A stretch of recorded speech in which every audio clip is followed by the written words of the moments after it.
Hello, my dear fishies, and good evening. Happy Thursday. Who has been drinking water? Who has been taking care of themselves? Who has been behaving around here? Not you, Samuel? Full of misbehaving fishies around here. Whatever will I do with you? How are you? How are my fishies? Hey, baby, welcome. If you would like a puzzle, check out the link in my bio. It is a beacons link, and it will take you to a land of links, or you can see a link that says puzzle. I highly recommend selecting that link if you would like to partake in a puzzle while I read to you. Congratulations to Shark on getting first in chat, but special hellos to Harukin and Za. It is great to see you. How have you been? It has been a while. Hello, Mac. Thank you for joining early today. And hello to the beautiful Dova. Forehead kisses to you. Hello, Random Crow. Welcome. ASMR Mans, welcome back. Harukin. I'm drowsy because of medication. Samuel, thank you for jumping over on Twitch. Thank you. I appreciate that. Who has been hydrating? Who is behaving? SpongeBob SquarePants. I've been healing. What about you? Saw you pushing for a partner. Yes. Za, I don't quite recall last time that you were able to join us. However, in the past couple of months, I have gotten an update on my health, and I have a new diagnosis. So I've been educating myself and educating chat on what that's like. If you'd like to learn more about it, and that goes for anybody, if you would like to learn more about dysautonomia, I have a panel on Twitch that will link you to the dysautonomiaproject.org, where you can learn a lot more information about it. It is a fantastic resource, and you never know. It's possible that a friend of yours or a loved one of yours may actually have some form of dysautonomia, and this is how they find out. I wish I could say that that's a joke, but I've actually had 2 separate acquaintances be diagnosed just by spreading this information. So what is that? Dysautonomia is the dysregulation of the autonomic nervous system. It is surprisingly common and just not very well talked of. Thank you for asking. That's really cool. I'll definitely check it out. Highly recommend. And if you feel like supporting the cause and the research into exploring how can we better treat dysautonomia, there is also ways to financially support on that website as well. But also, hello, welcome to Wood, and hello, Kevin. And Dova is also on YouTube. I need multiple phones for different people's lives. That is the curse of so many wonderful people going live at the same time. Who is ready for story time today? Thank you so much for the follow, by the way. Thank you, thank you. If any of our TikTok or YouTube viewers do not know, I am currently pushing for partner on Twitch, and we are pushing for tier 2 partner on YouTube. So if you have not gotten a chance to check out my YouTube channel, I would be greatly appreciate. I would greatly appreciate if you could drop a subscription. If you could subscribe, it's the following equivalent on YouTube. Sorry, brain not working. I want my second fishy. Yeah, you get your second fishy as long as it's YouTube, like the horizontal view. Kenzo, thank you so much for the kissies. Thank you. Straight into it. I mean, hey, is anybody ready for story time? Hi, Providence. Hi, Luke. Welcome back. Yes, fishies. Samuel is ready. Samuel? You know, I haven't known you all that much, all that well in the time that you've been with us and that you've joined us. But if you haven't heard today, I think that it's important to know that I am proud of you. I don't know what you've been going through. I don't know what you have gone through. And I don't know what your future holds. But you are where you are today. And I'm proud of you for that.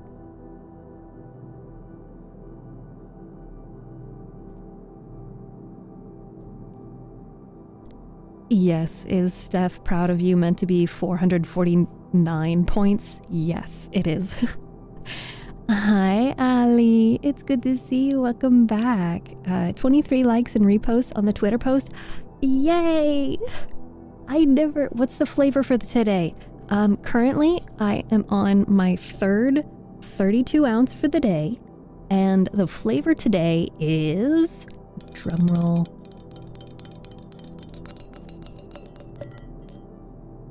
grape. Hi, tired person. Are you sleepy?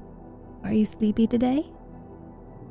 If you're sleepy, I can help you fall asleep with my reading.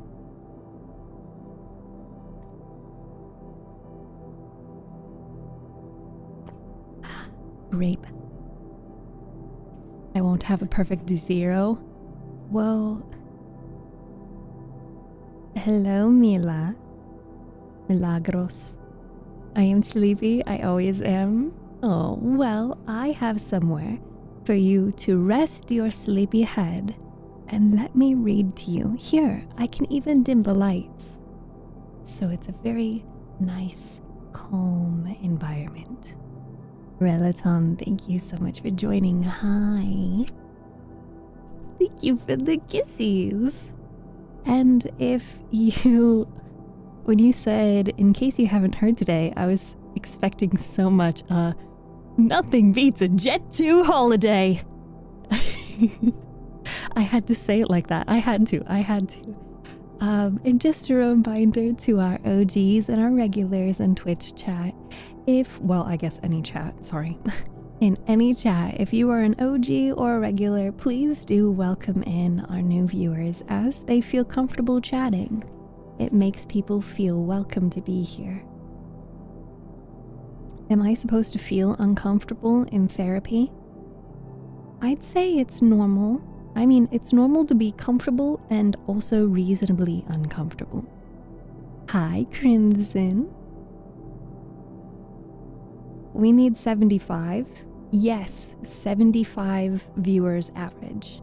Not to be weird, but your voice is soothing. Well, Trevor, that's why I'm here. Can I be a fish? Absolutely, Curio. You can be a fishy if you send a chat message on Twitch or on YouTube Live, the horizontal live stream. And we're actually pushing for partner. So if you want to leave a lurk, if you want to watch on Twitch, that would be super helpful. Also, hi, Akira. I'm fighting it. The meds are really trying to kick me into dreamland. Well, it sounds to me, Za, like I need to start reading. Are you anime? I am anime girl, I think. I guess. Hi, Shattered. You are late. I missed you. In these 11 minutes and 38, 39, 40 seconds, 41 seconds, 42. Therapy ought to challenge your view of things in a safe environment. It can be uncomfortable at times, but it can definitely help. Am I a Power Ranger? What's my power? My massive boobs? I hope it would be my massive brains. Oh, I know. It's my buns on my head.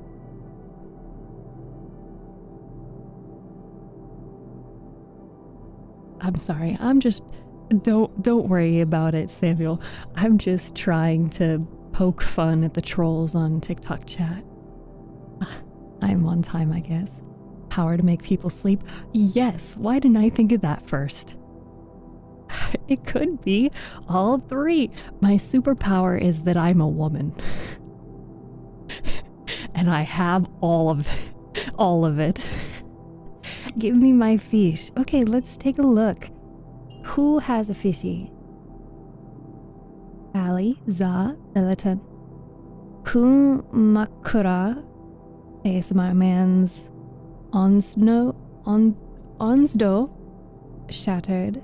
Dova has 2. Mac, Crow, Harukin, Wood, and Tired. Interesting. Oh, there's Voodoo. Voodoo. Hi. Women for the win. On God, man. On God. We like women here. Why no speak Spanish? It's been a long time since I've practiced my Spanish. No español. No sé español. Sé. Poquito? Is it poquito? I don't remember how to say small, little. I know how to say gato, perro. No habla. No habla español. Un poquito español. As a lesbian, I agree. I love women. See, I'm pretty sure women who don't love women in the un poquito. I was right. Hi, RJ. Welcome. I'm not a fish anymore. I'm not sure why. Let me take a look. It should be working.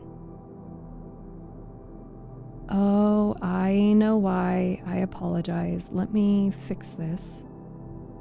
And then we're gonna get to reading because we're running late. Does somebody want to test the fishy thing? Okay, Shattered has 2 fishies.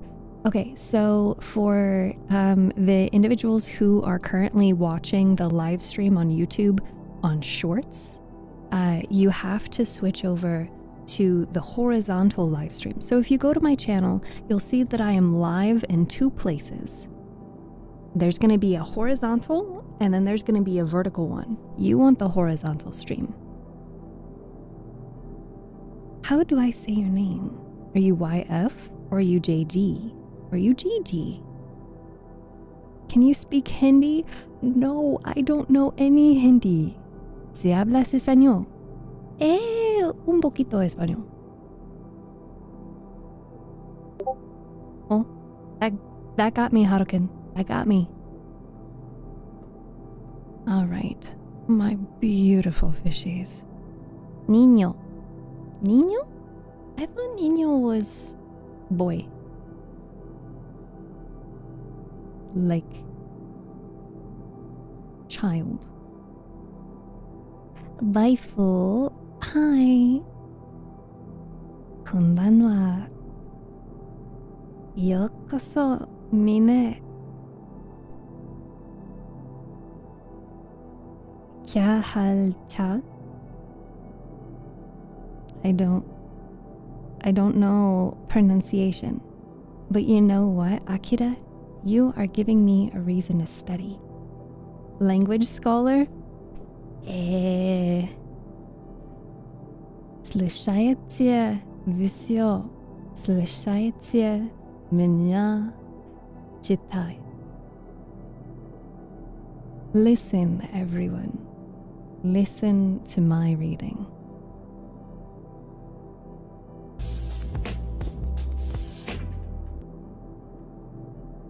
Can we talk about quantum mechanics? You can, while I read. If we could have someone on TikTok help reiterate, if you want a fishy in the background, you have to join on Twitch. Please. And we're gonna go ahead and start reading. If you are ready for story time, if you're all cozied up and you have your water and your blankie and your pillow and you're ready to listen to me read, put a 1 in chat.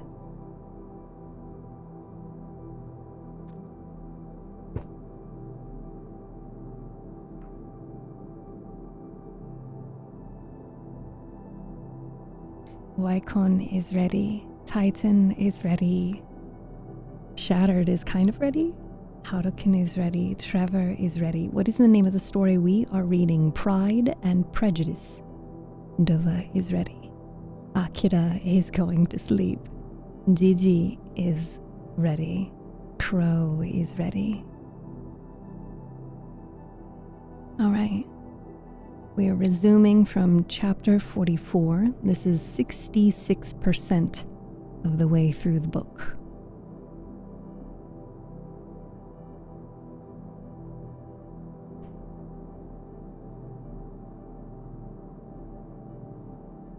Chapter 44. Elizabeth had settled it that Mr. Darcy would bring his sister to visit her the very day after her reaching Pemberley, and was consequently resolved not to be out of sight of the inn the whole of that morning.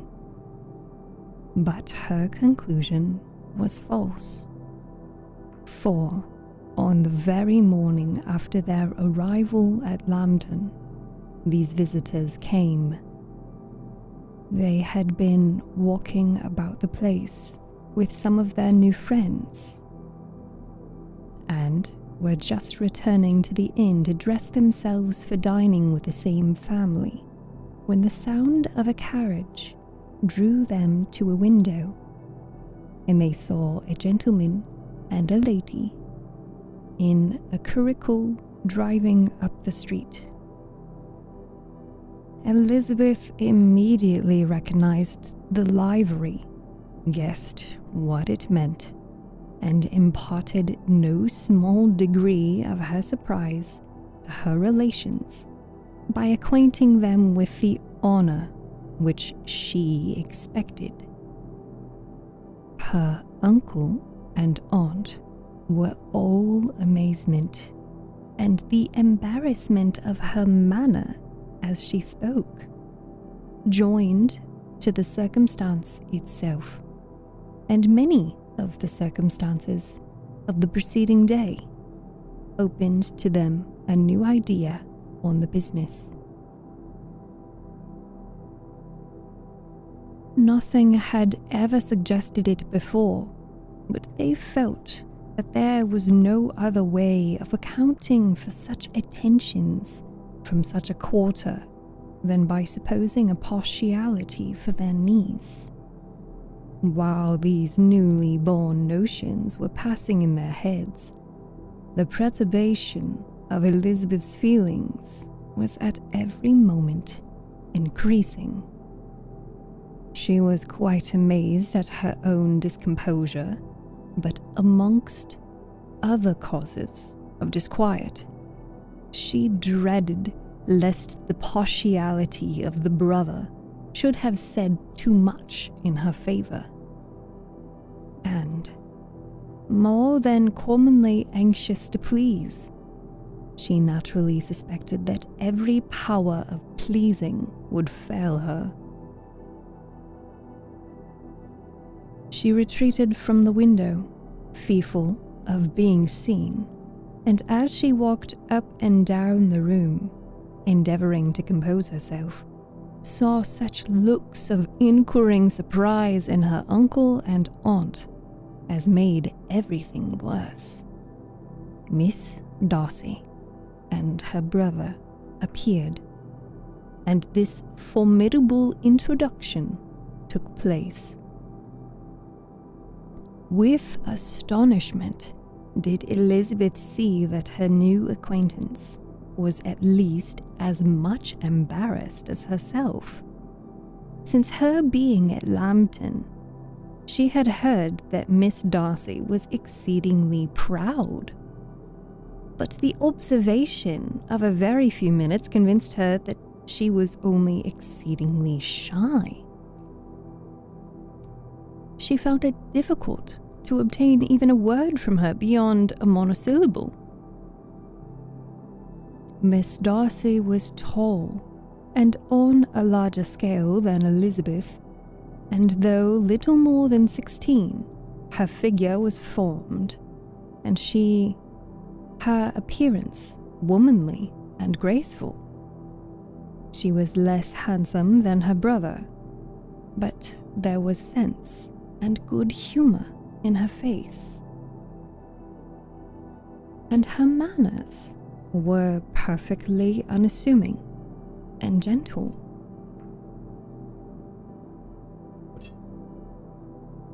Elizabeth, who had expected to find in her as acute and unembarrassed an observer as ever Mr. Darcy had been, was much relieved by discerning such different feelings.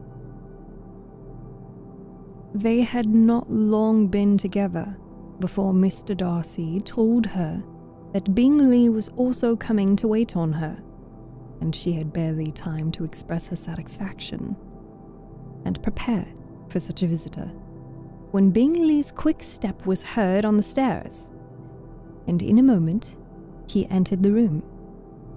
All Elizabeth's anger against him had been long done away, but had she still felt any, it could hardly have stood its ground against the unaffected cordiality with which he expressed himself on seeing her again.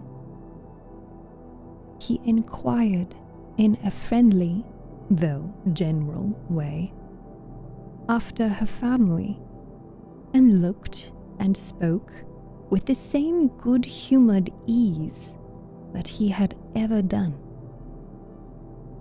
To Mr. and Mrs. Gardiner, he was scarcely a less interesting personage than to herself.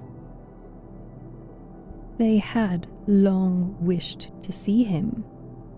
The whole party before them, indeed, excited a lively attention.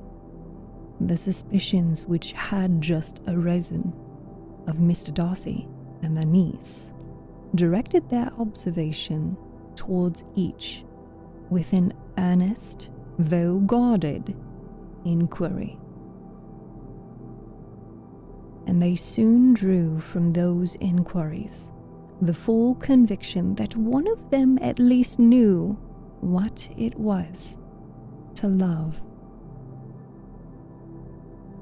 Of the lady's sensations, they remained a little in doubt, but that the gentleman was overflowing with admiration was evident enough. Elizabeth, on her side, had much to do.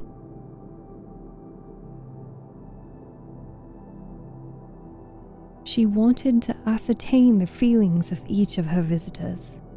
She wanted to compose her own, and to make herself agreeable to all. And in the latter object, where she feared most to fail, she was most sure of success, for those she endeavored to give pleasure were prepossessed in her favor. Bingley was ready, Georgiana was eager, and Darcy determined to be pleased. In seeing Bingley, her thoughts naturally flew to her sister, and oh, how ardently did she long to know whether any of his were directed in a like manner. Sometimes she could fancy that he talked less than on former occasions, and once or twice pleased herself with the notion that, as he looked at her, he was trying to trace a resemblance. But, though this might be imaginary, she could not be deceived as to his behavior to Miss Darcy, who had been set up as a rival to Jane. No look appeared on either side that spoke particular regard. Nothing occurred between them that could justify the hopes of his sister. On this point, she was soon satisfied, and 2 or 3 little circumstances occurred ere they parted, which, in her anxious interpretation, denoted the recollection of Jane, and not untinctured by tenderness, and a wish of saying more that might lead to the mention of her, had he dared. He observed her a moment when others were talking together, and in a tone which had something of regret, that it was a very long time since he had had the pleasure of seeing her. And, before she could reply, he added, "It is above 8 months. We have not met since the 26th of November, when we were all dancing together at Netherfield."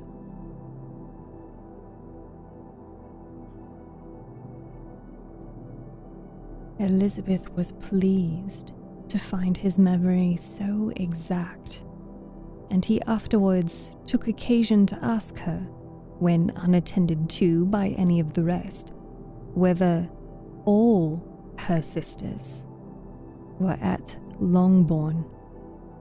There was not much in the question, nor in the preceding remark, but there was a look and a manner which gave them meaning.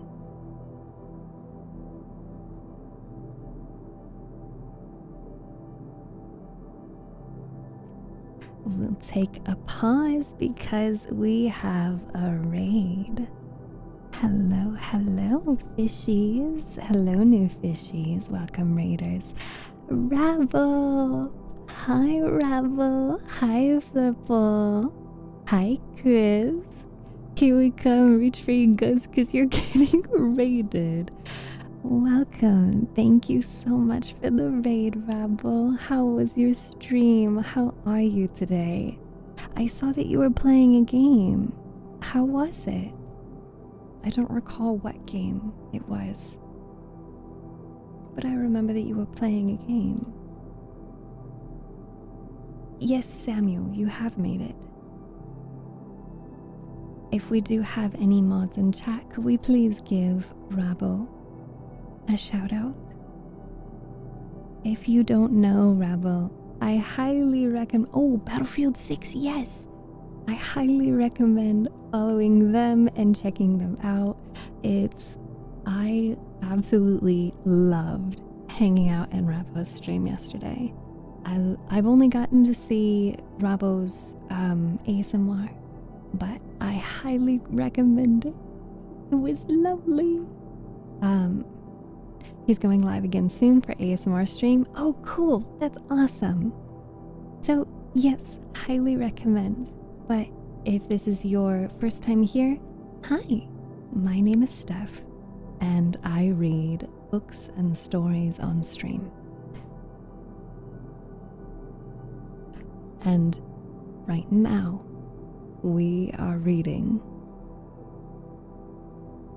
Pride and Prejudice. We are 66% of the way through the book. So, if you know the story of Pride and Prejudice, please don't spoil it. But if this is hi Zombie Killer, hi Thomas, welcome. And if you didn't know, we are also pushing for partner. So if you do stick around and leave a lurk, it would be greatly appreciated and get us one step closer to reaching partner. But without further ado, let's keep reading so we can keep those sleeping fishies asleep.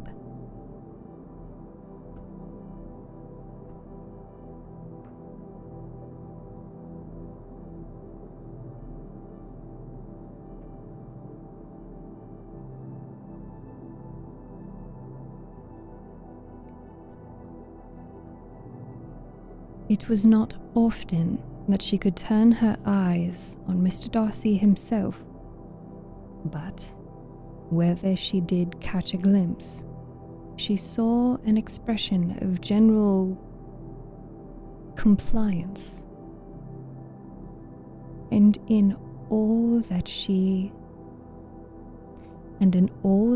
said, she heard an accent so removed from hauteur or disdain of his companions, as convinced her that the improvement of manners which she yesterday had witnessed, however temporary its existence might prove,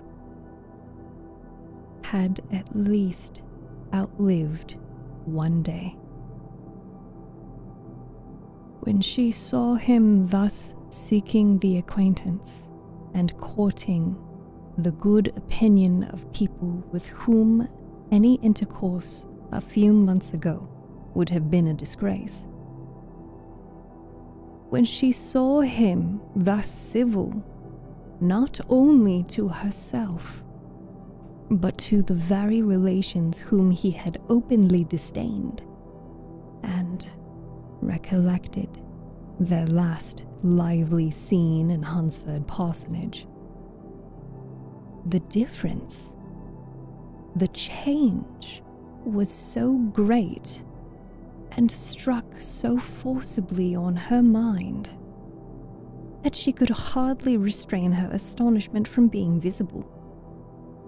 Never, even in the company of his dear friends at Netherfield, or his dignified relations at Rosings, had she seen him so desirous to please, so free from self-consequence or unbending reserve as now, when no importance could result from the success of his endeavors, and when even the acquaintance of those to whom his attentions were addressed would draw down the ridicule and censure of the ladies, both of Netherfield and Rosings.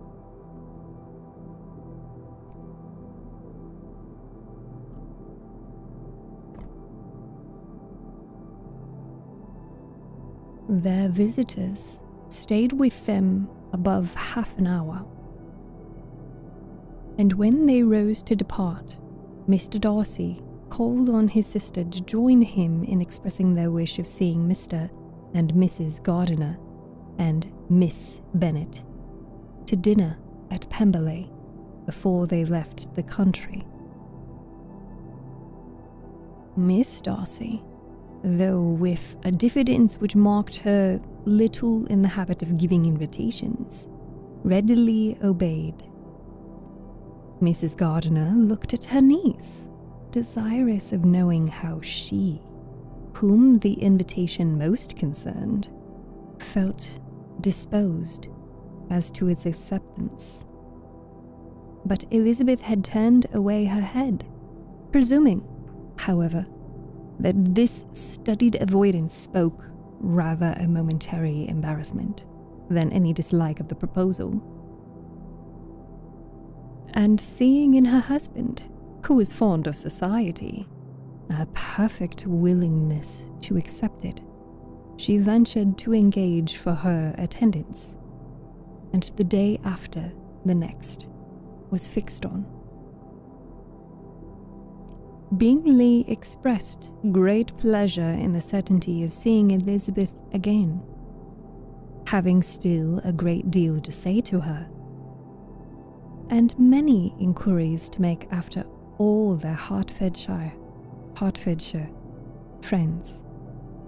Elizabeth, construing all this into a wish of hearing her speak of her sister, was pleased, and on this account, as well as some others, found herself, when their visitors left them, capable of considering the last half hour with some satisfaction.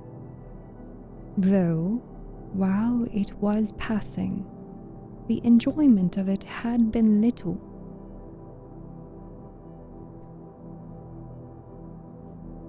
Eager to be alone, and fearful of inquiries or hints from her uncle and aunt, she stayed with them only long enough to hear their favourable opinion of Bingley, and then hurried away to dress. But she had no reason to fear Mr. or Mrs. Gardiner's curiosity. It was not their wish to force her communication.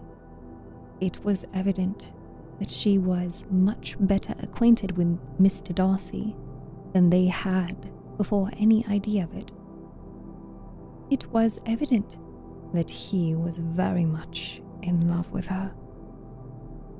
They saw much to interest, but nothing to justify inquiry. Of Mr. Darcy, it was now a matter of anxiety to think well, and as far as their acquaintances reached, there was no fault to find. They could not be untouched by his politeness, and had they drawn his character from their own feelings and his servant's report, without any reference to any other account, the circle in Hertfordshire to which he was known would not have been recognized. There was now an interest, however, in believing the housekeeper, and they soon became sensible that the authority of a servant who had known him since he was 4 years old, and whose manners indicated respectability, was not to be hastily rejected. Neither had anything occurred in the intelligence of the Lambton friends that could materially lessen its weight. They had nothing to accuse him of but pride. Pride he probably had, and if not, it would certainly be imputed by the inhabitants of a small market town where the family did not visit. It was acknowledged, however, that he was a liberal man and did much good among the poor. With respect to Wickham, the travellers soon found that he was not held there in much estimation. For though the chief of his concerns with the son of his patron were imperfectly understood, it was yet a well-known fact on his quitting Derbyshire. He had left many debts behind him, which Mr. Darcy afterwards discharged.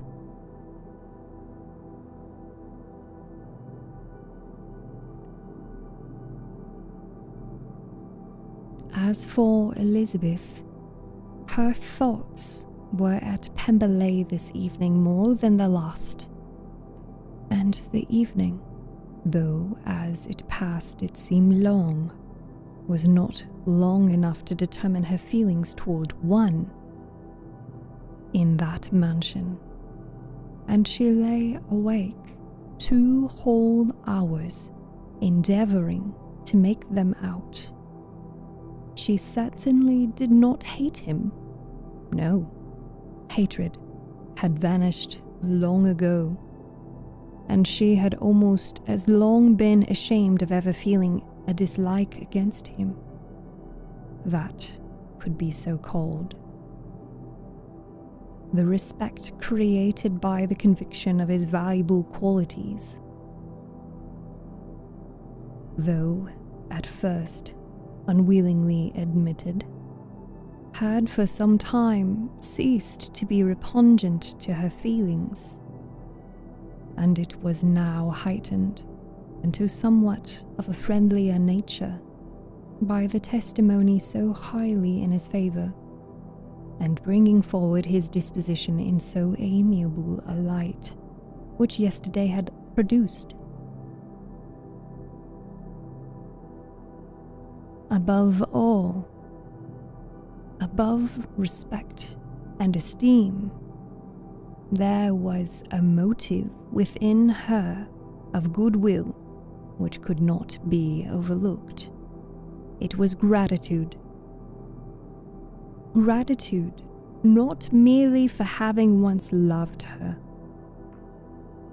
but for loving her still well enough to forgive all the petulance and acrimony of her manner in rejecting him, and all the unjust accusations accompanying her rejection. He, who she had been persuaded would avoid her as his greatest enemy, seemed, on this accidental meeting, most eager to preserve the acquaintance. And without any indelicate display of regard or any peculiarity of manner where their 2 selves were once concerned, was soliciting the good opinion of her friends, and bent on making her known to his sister.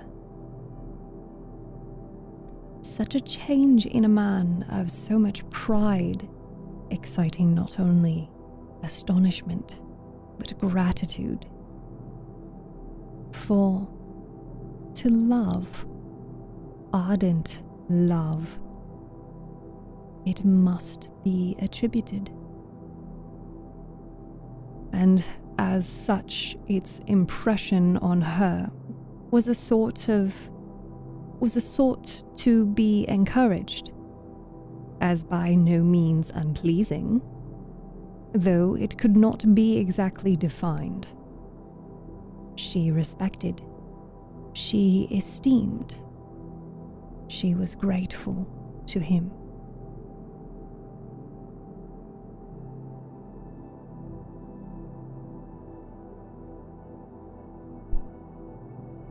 She felt a real interest in his welfare, and she only wanted to know how far she wished that welfare to depend on herself, and how far it would be for the happiness of both that she should employ the power which her fancy told her she still possessed, of bringing on her the renewal of his addresses.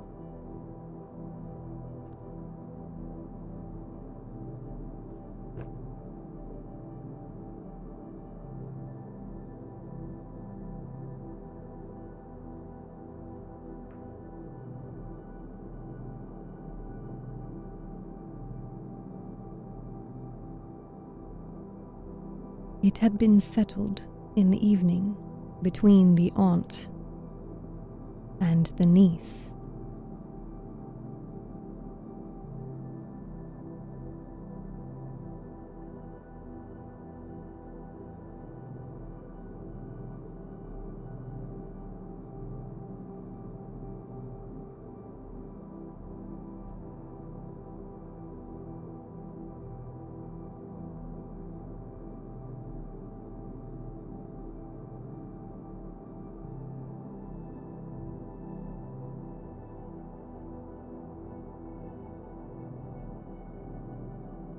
It had been settled in the evening between the aunt and the niece that such a striking civility as Miss Darcy's in coming to see them on the very day of her arrival at Pemberley, for she had reached it only to a late breakfast, ought to be imitated, though it could not be equalled.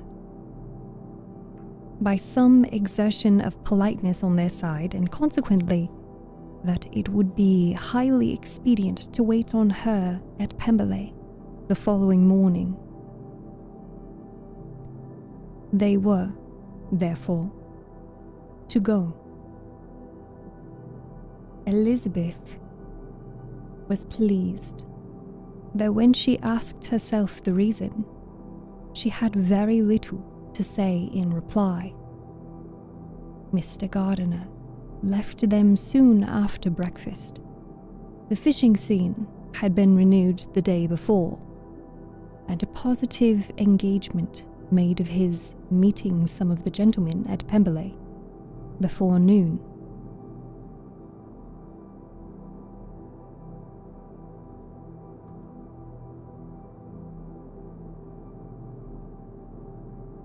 And that is the end of chapter 44. TikTok chat, I do see you. I apologize. I don't know that we have any mods available to keep you up to date, but I do not read or I do not respond to chat while I am reading. But hello and welcome, and thank you so much for joining today. Flower Sunset, I'm so glad that the reading can give you some relaxation, and I hope that if anybody else is enjoying listening to the reading, that it brings you peace. You gotta stay focused on the book. I know. It's okay, Za. If your meds are putting you to sleep, then put your cute little head on your pillow and go to sleep. I'm here. I'll be here for you. It's almost, you can say, it's perfect. I don't know that I'm in any capacity that I can say my reading is perfect. I am not 1800s British or English. I don't know that accent. If anybody would like to maybe solve a puzzle while you listen to me read, consider clicking the link in my About section and you will find another link that says puzzle. Your eyes motion capture is awesome. Thank you. I appreciate that. We have a lot of people that like to solve puzzles while they listen. So I try to make sure we have plenty of puzzles to solve.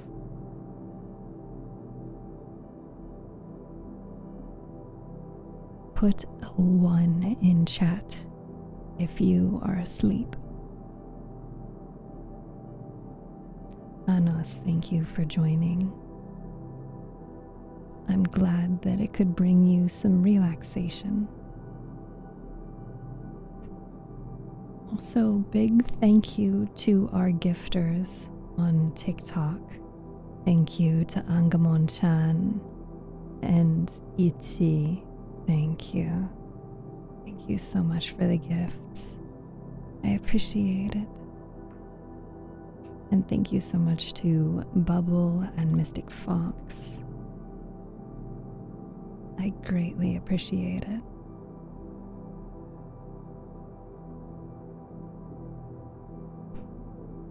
Of course, I'm happy to help you fall asleep. Can you share how you made this? I'm trying to create my own VTuber. I highly recommend looking at Vroid Studio and tutorials that you can find on YouTube. Mystic Fox, thank you, thank you. You're too kind. Okay, I'm making sure that we get plenty of puzzles queued up. And just remember to my beautiful little chatters on Twitch that thank yous are fishies. Yes, you're all fishies. Hey, Besto. Do I have two fishies? Let's see. Your voice is amazing. Thank you, Boogie. Thank you. Here, I could turn the lights on. Motion capture is a little bit difficult, yes. Just a reminder to Twitch chat that when the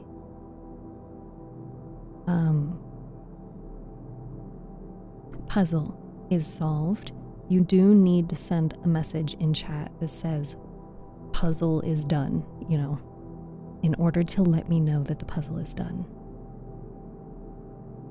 Okay, let's see. Oh, yep, there we go, Samuel. You've got two fishies.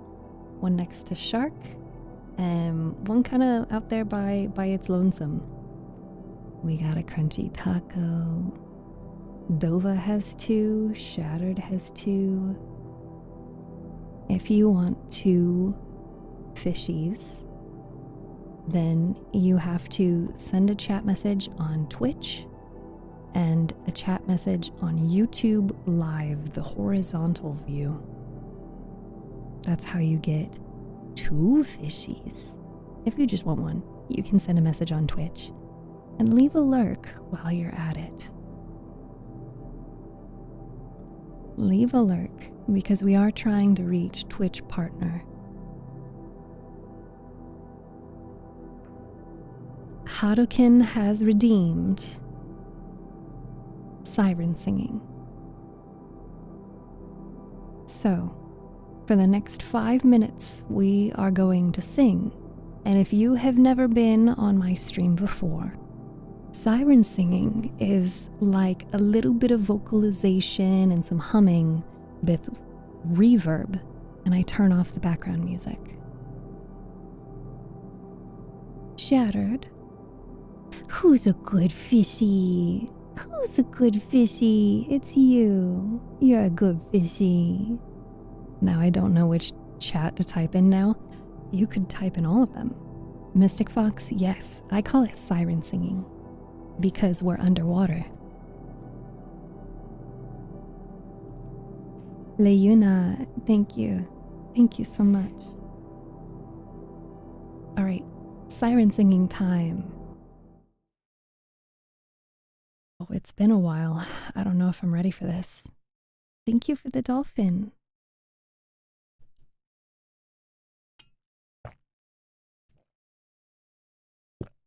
Okay.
I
hope you liked it.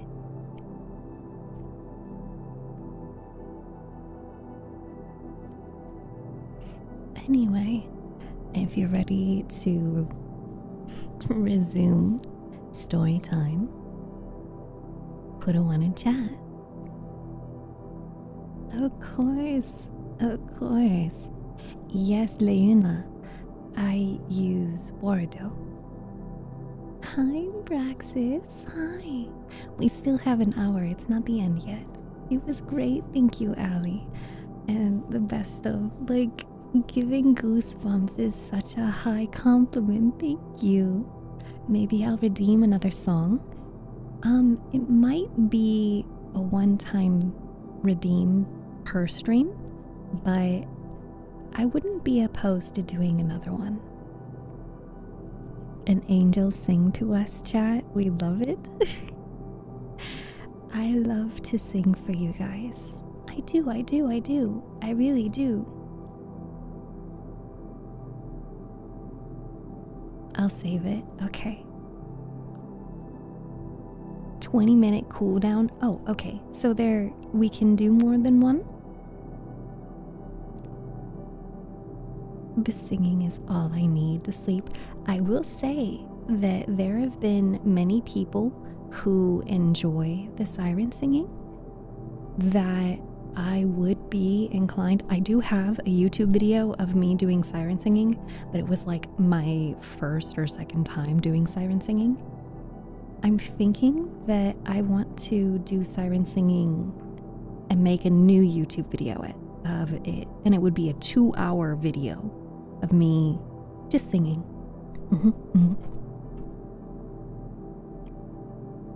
So if you guys would like that, please consider subscribing to my YouTube channel.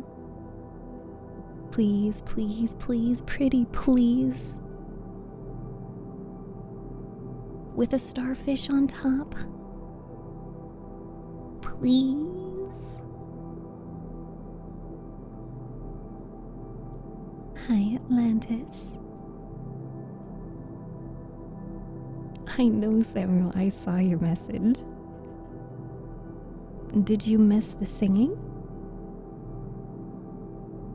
Okay, before we get too distracted, let's get back into reading. When did you read this spicy story that you uploaded to YouTube today? I upload the books in order that I read them on stream. Also, if you guys ever want to listen to a VOD, but Twitch has deleted it, you can always go to YouTube. YouTube stores the VODs forever. So if you'd like to listen to my reading, but in a VOD, you can go all the way back to December of last year. Yes, of course, Dova. You missed the singing, Samuel. I guess you'll have to catch it later then. Or tomorrow, when we do another stream. But when did I read the spicy story? I read that last month. In July. She stores the VODs until she hides them. So you think you can dance. Sorry. Spicy story. Yes, I did read a suggestive 18+ story, and those videos are posted to YouTube and edited. Those VODs and the edited videos are available on YouTube. I do think I can dance. You wanna dance with me? Yes, we are here tomorrow. Before, I'll reiterate, just in case some people... Hi, Angamontan, it's good to see you. I will reiterate in case some people have to leave before the end of stream. I will be live again tomorrow at 3 p.m. Eastern Time Zone. Age restricted, yes, it is 18+. What are we reading today? We are continuing to read Pride and Prejudice. Without further ado, I will resume reading. Maybe I won't. I need to refill my water.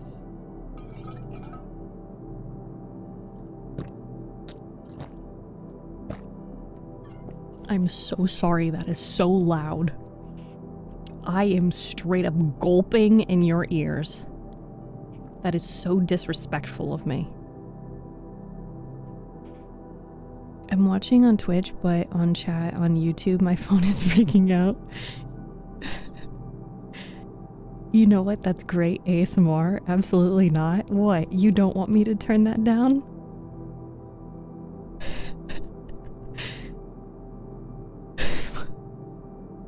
What? You guys like the sound of me gulping my water?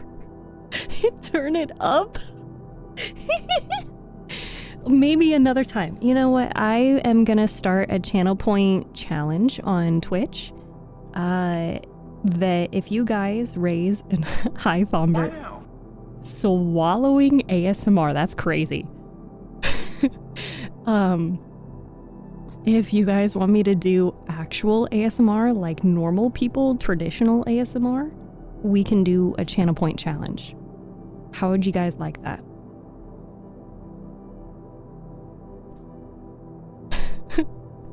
All right, I love you guys. I love it here. I'm gonna read, but do tell me what you want. We all know that ain't water. It is. It has electrolytes.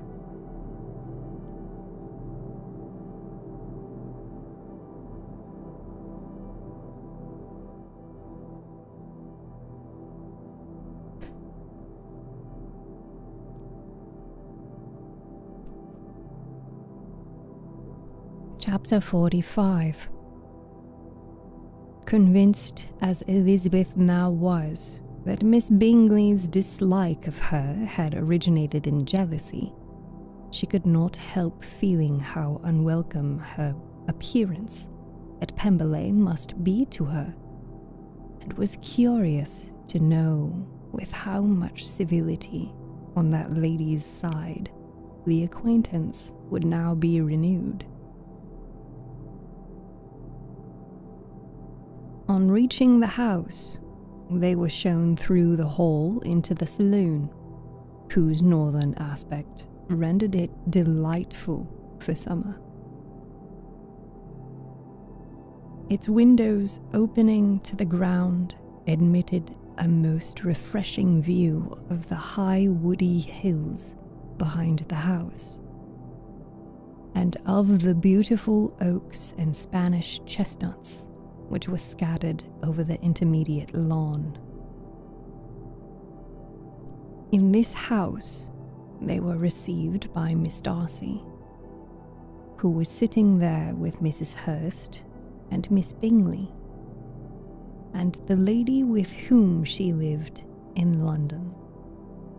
Georgiana's reception of them was very civil, but attended with all the embarrassment which, though proceeding from shyness and the fear of doing wrong, would easily give to those who felt themselves inferior the belief of her being proud and reserved. Mrs. Gardiner and her niece, however, did her justice and pitied her. By Mrs. Hurst and Miss Bingley, they were noticed only by a curtsy, and on their being seated, a pause, awkward as such pauses must always be, succeeded for a few moments. It was first broken by Mrs. Annesley, a genteel, agreeable-looking woman, whose endeavour to introduce some kind of discourse proved her to be more truly well-bred than either of the others, and between her and Mrs. Gardiner, which occasionally, with occasional help from Elizabeth, the conversation was carried on. Miss Darcy looked as if she wished for courage enough to join in it, and sometimes did venture a short sentence when there was least danger of its being heard. Elizabeth soon saw that she herself closely watched by Miss Bingley, and that she could speak not a word, especially to Miss Darcy, without calling her attention. This observation would not have prevented her from trying to talk to the latter, but they had not been seated at an inconvenient distance, and she was not sorry to be spared the necessity of saying much. Her own thoughts were employing her. She expected every moment that some of the gentlemen would enter the room. She wished, she feared, that the master of the house might be amongst them. And whether she wished or feared it most, she could scarcely determine. After sitting in this manner a quarter of an hour without hearing Miss Bingley's voice, Elizabeth was roused by receiving from her a cold inquiry after the health of her family. She answered with equal indifference and brevity, and the other said no more.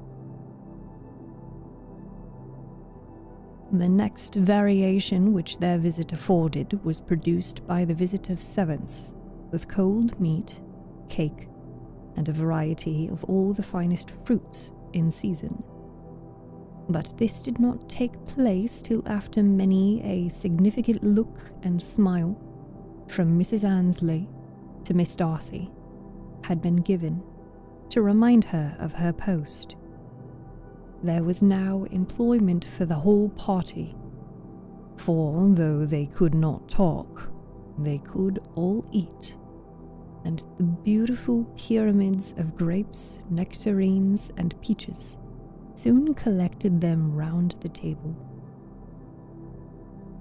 While thus engaged, Elizabeth had a fair opportunity of deciding whether she feared or wished for the appearance of Mr. Darcy.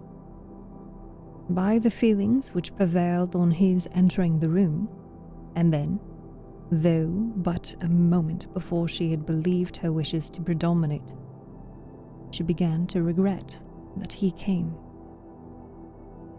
He had been some time with Mr. Gardiner, who, with 2 or 3 other gentlemen from the house, was engaged by the river, and had left him only on learning that the ladies of the family intended to visit Georgiana that morning.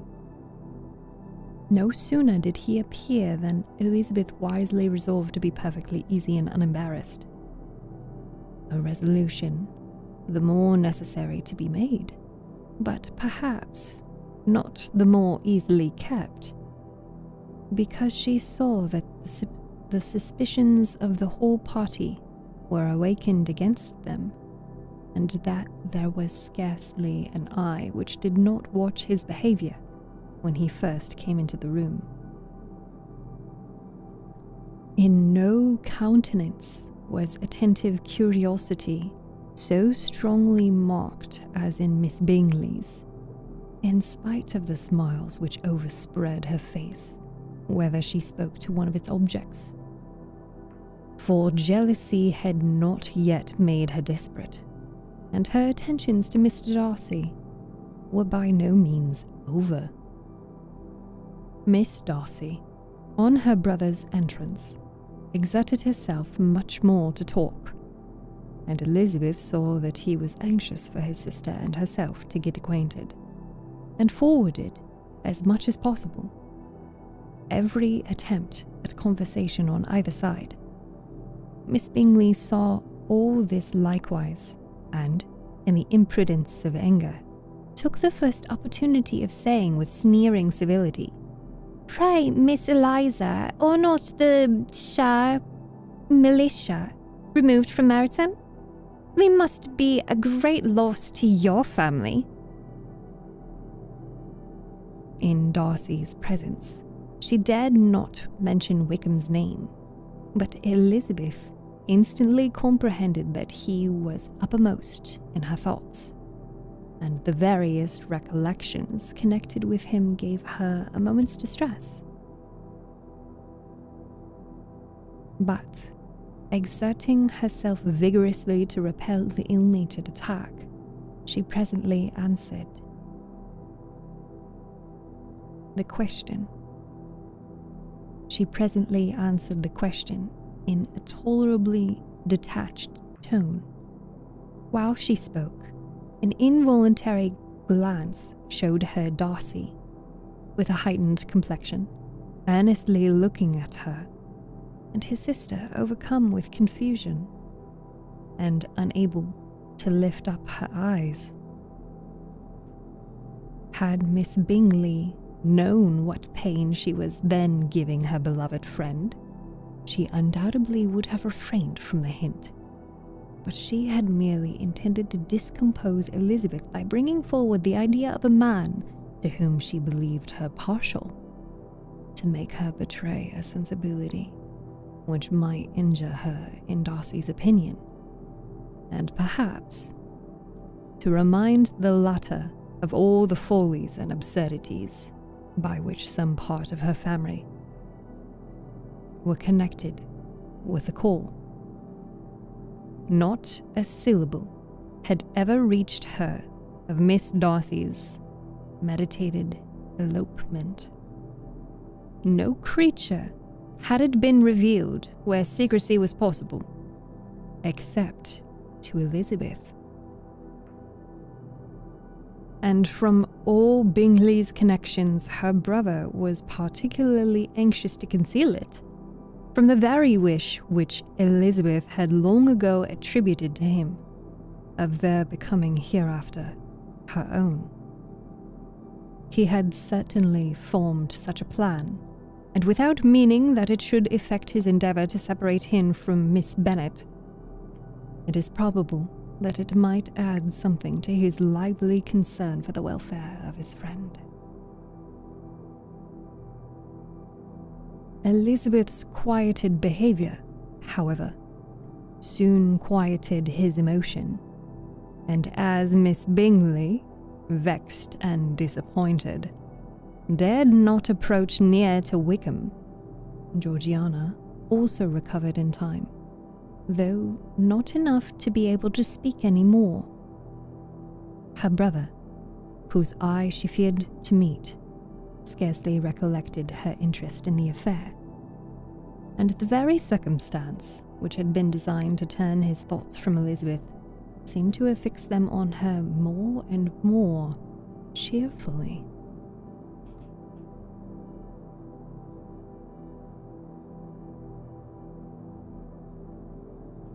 Their visit did not continue long after the question and answer above mentioned, and while Mr. Darcy was attending them to their carriage, Miss Bingley was venting her feelings and criticisms on Elizabeth's person, behaviour, and dress. But Georgiana would not join her. Her brother's recommendation was enough to ensure her favour. His judgment could not err. And he had spoken in such terms of Elizabeth as to leave Georgiana without the power of finding her otherwise than lovely and amiable. When Darcy returned to the saloon, Miss Bingley could not help repeating to him some part of what she had been saying to his sister. "How very ill Miss Eliza Bennet looks this morning, Mr. Darcy," she cried. "I've never in my life saw someone so much altered as she is since the winter. She's grown so brown and coarse. Louisa and I were agreeing that we should not have known her again." However little Mr. Darcy might have liked such an address, he contented himself with coolly replying that he perceived no other alteration than her being rather tanned, no miraculous consequence of being travelled in the summer. "For my own part," she rejoiced, "I must confess that I never could see any beauty in her. Her face is too thin, her complexion has no brilliancy, and her features are not at all handsome. Her nose wants character. There is nothing marked in its lines. Her teeth are tolerable, but not out of the common way. And as for her eyes, which have sometimes been called so fine, I could never see anything extraordinary in them. They have a sharp, shrewish look, which I do not like at all. And in her air altogether there is a self-sufficiency without fashion, which is intolerable."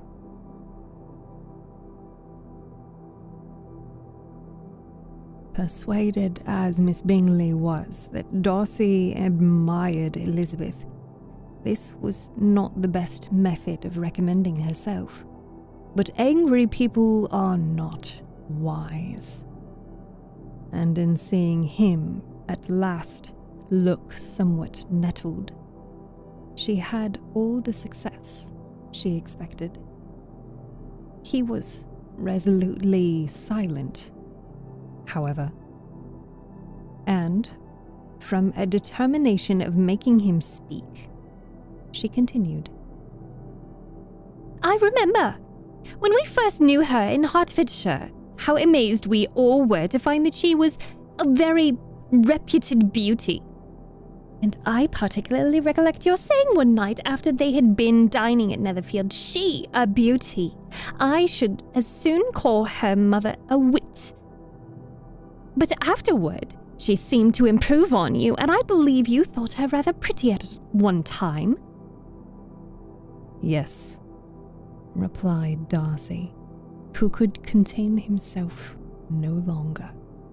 "But that was only when I first saw her, for it is many months since I have considered her as one of the handsomest women of my acquaintance."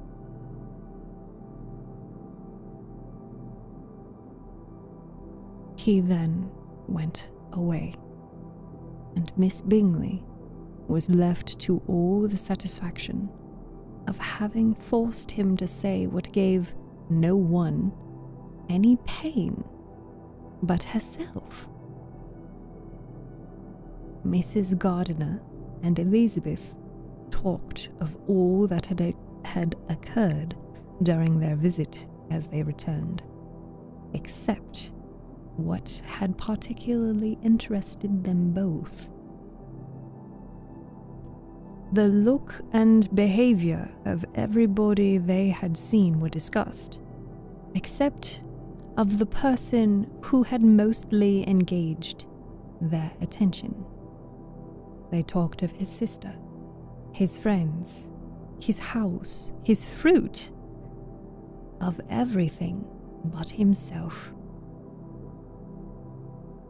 Yet, Elizabeth was longing to know what Mrs. Gardiner thought of him, and Mrs. Gardiner would have been highly gratified by her niece's beginning the subject.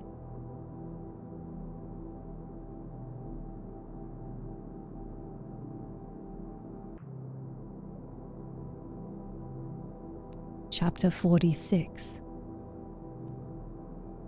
Elizabeth had been a good deal disappointed in not finding a letter from Jane on their first arrival at Lambton.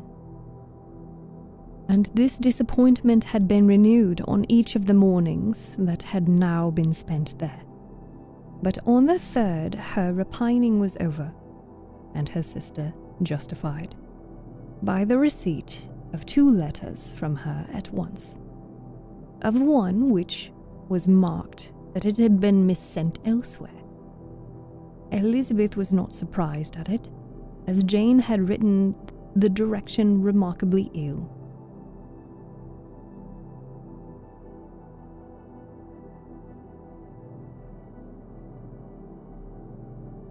They had been preparing to walk as the letters came in,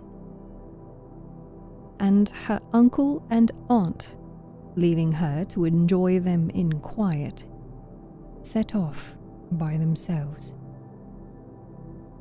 The one missent must first be attended to. It had been written 5 days ago. The beginning contained an account of all their little parties and engagements, with such news as the country afforded, but the latter half, which was dated a day later, and written in evident agitation, gave more important intelligence. It was to this effect. Since writing the above, dearest Lizzie, something has occurred of a most unexpected and serious nature. But I am afraid of alarming you. Be assured that we are all well. What I have to say relates to poor Lydia. An express came at 12 last night, just as we were all gone to bed, from Colonel Forster, to inform us that she has gone off to Scotland with one of his officers. To own the truth, with Wickham. Imagine our surprise. To Kitty, however, it does not seem so wholly unexpected. I am very, very sorry. So imprudent a match on both sides. But I am willing to hope the best, and that his character has been misunderstood. Thoughtless and indiscreet, I am easily believed in him. But this step, and let us rejoice over it, marks nothing bad at heart. His choice is disinterested, at least, for he must know my father can give her nothing. Our poor mother is sadly grieved. My father bears it better. How thankful I am that we never let them know what has been said against him. We must forget it ourselves. They were off Saturday night above 12, as is conjectured, but were not missed till yesterday morning at 8. The express was sent off directly. My dear Lizzie, they must have passed within 10 miles of us. Colonel Forster gives us reason to expect him here soon. Lydia left a few lines for his wife, informing her of their intention. I must conclude, for I cannot be long from my poor mother. I'm afraid you will not be able to make it out, but I hardly know what I have written." Without allowing herself time for consideration, and scarcely knowing what she felt, Elizabeth, on finishing this letter, instantly seized the other, and opening it with the utmost impatience, read as follows. It had been written a day later than the conclusion of the first. "By this time, my dearest sister, you have received my hurried letter. I wish this may be more intelligible, but though not confined for time, my head is so bewildered that I cannot answer for being coherent. Dearest Lizzie, I hardly know what I would write, but I have bad news for you, and it cannot be delayed. Imprudent as the marriage between Mr. Wickham and our poor Lydia would be, we are now anxious to be assured it has taken place, for there is but too much reason to fear they are not gone to Scotland. Colonel Forster came yesterday, having left Brighton the day before, not many hours after the express. Though Lydia's short letter to Mrs. F gave them to understand that they were going to Gretna Green, something was dropped off by Denny expressing his belief that W never intended to go there, or to marry Lydia at all, which was repeated to Colonel F, who, instantly taking the alarm, set off from B, intending to trace their route.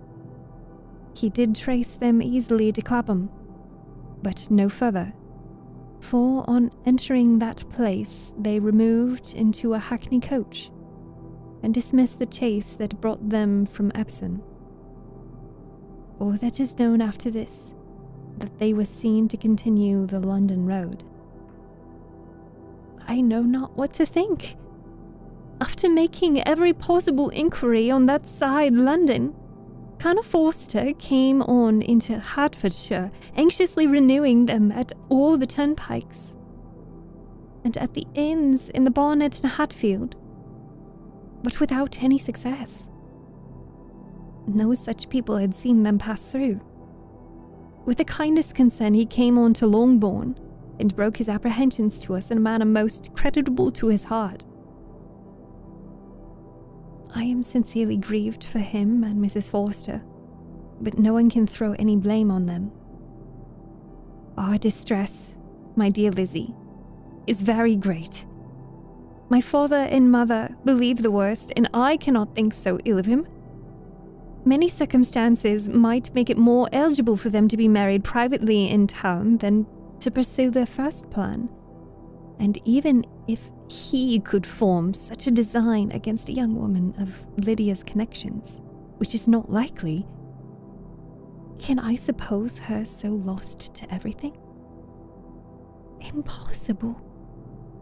I grieve to find, however, that Colonel Forster is not disposed to depend upon their marriage. He shook his head when I expressed my hopes and said he feared Wickham was not a man to be trusted. My poor mother is really ill and keeps her room. Could she exert herself? Would it be better? But this is not to be expected.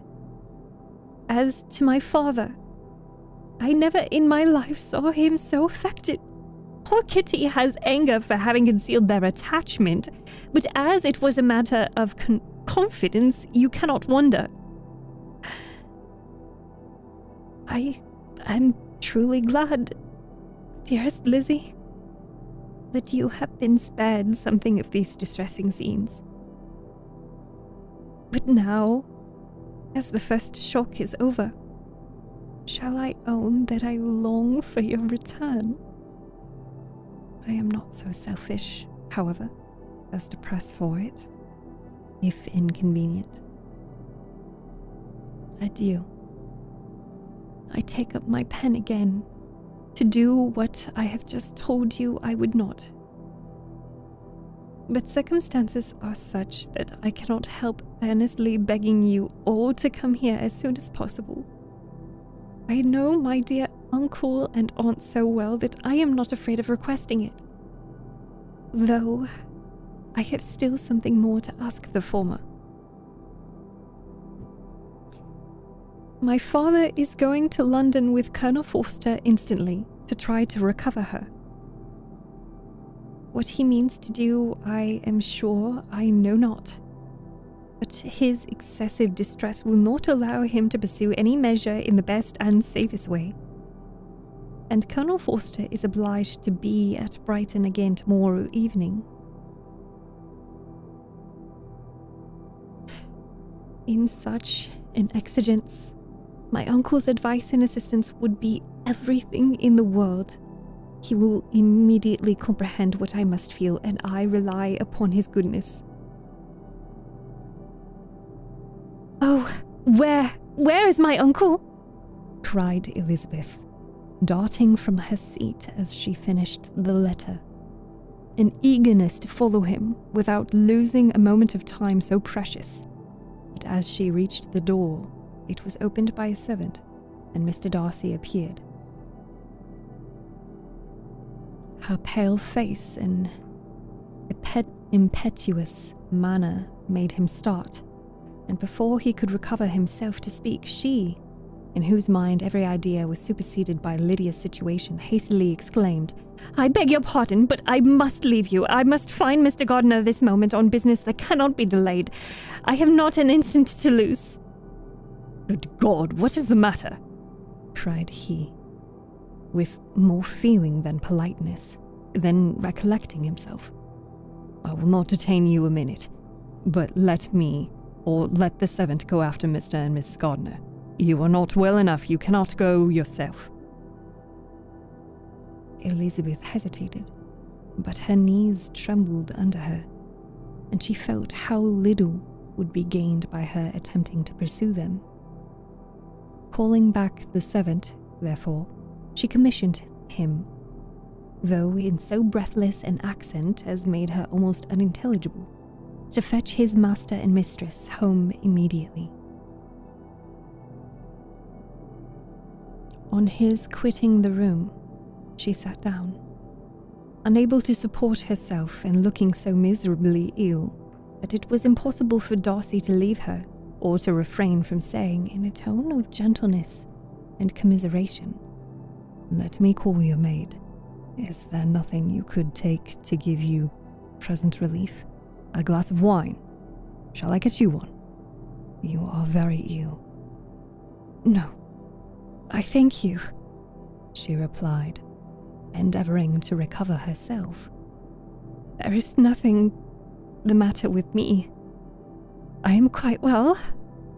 I am only distressed by some dreadful news which I have just received from Longbourn." She burst into tears as she alluded to it, and for a few minutes could not speak another word. Darcy, in wretched suspense, could only say something indistinctly of his concern and observe her in compassionate silence.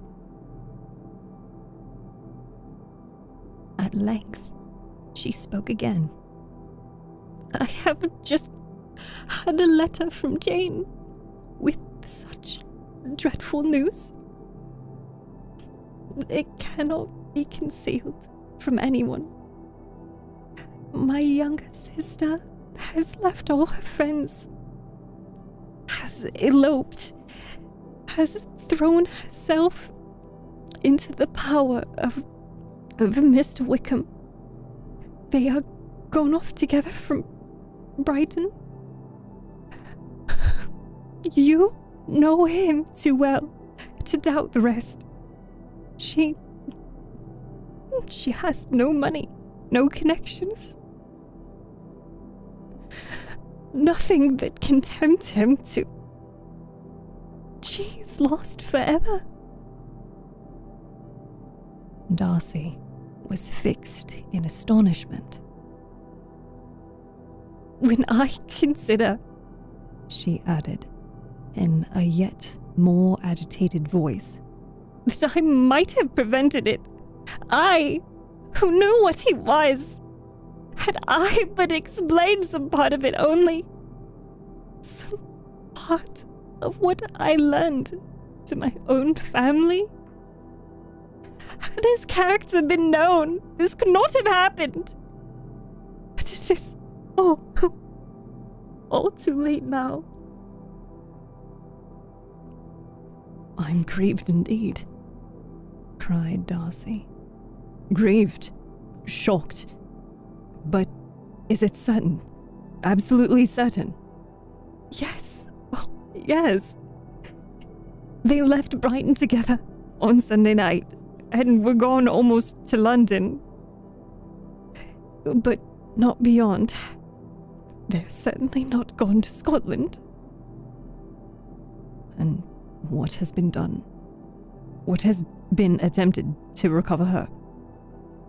My father has gone to London, and Jane has written to beg my uncle's immediate assistance. We shall be off, I hope, in half an hour. But nothing can be done. I know very well that nothing can be done. How is such a man to be worked on? How are they even to be discovered? I have not the smallest hope. It is every way horrible. Darcy shook his head in silent acquiescence. My eyes were open to his real character. Had I known what I ought, what I dared to do. But I knew not. I was afraid of doing too much. Wretched mistake. Darcy made no answer. He seemed scarcely to hear her and was walking up and down the room in earnest meditation. His brow contracted, his air gloomy. Elizabeth soon observed and instantly understood it. Her power was sinking. Everything must sink under such a proof of family weakness, such an assurance of the deepest disgrace. She could neither wonder nor condemn, but the belief of his self-conquest brought nothing consolatory to her bosom, afforded no palliation of her distress.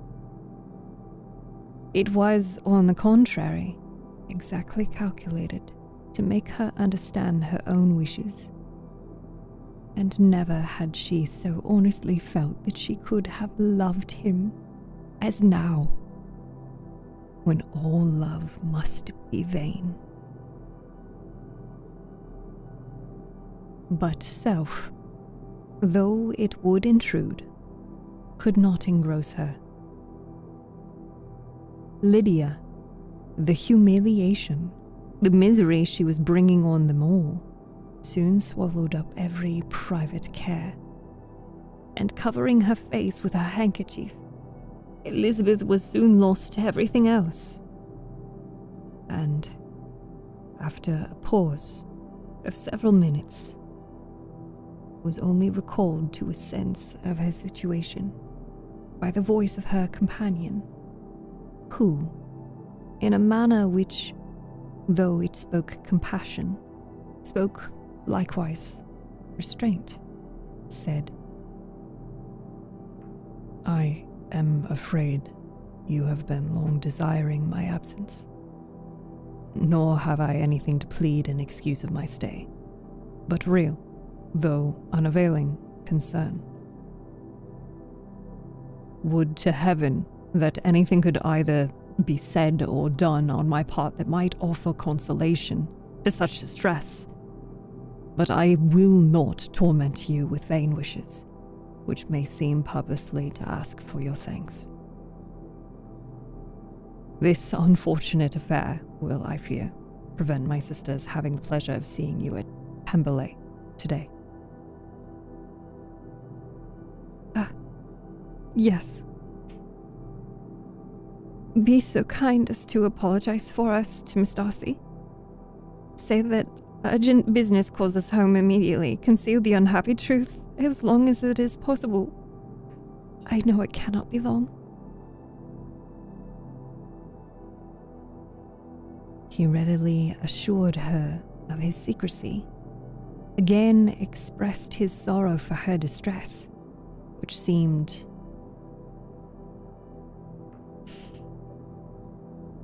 I'm going to restart that paragraph, but I'm also going to start the next puzzle. Thank you for letting me know. Thank you.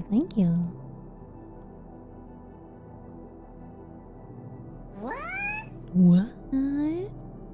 This is a really good section.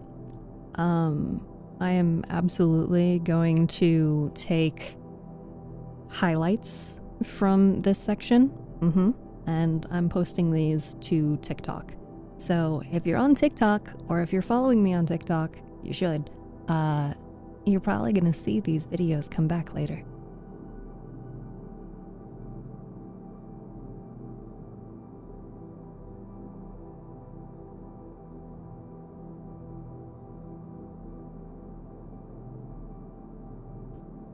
Ooh, crack my neck.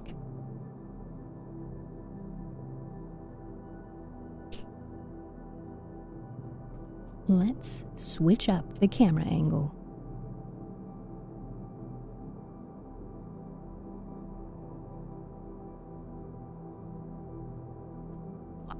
Who turned the lights on? Get some help. Where are the fishies? There are the fishies. They're back there. Sorry. My legs have a lot of blood in them, and I'm trying to improve circulation of my legs. Oh, I also can't forget. We must... Where's the new puzzle link? Okay. There you go. New puzzle link.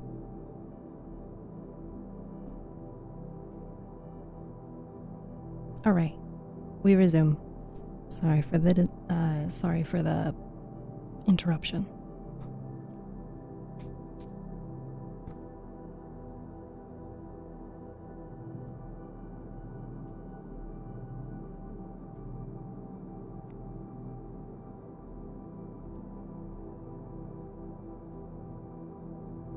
He readily assured her of his secrecy, again expressed his sorrow for her distress, wished it to be a happier conclusion than there was at present reason to hope, and leaving his compliments for her relations, with only one serious parting look, went away.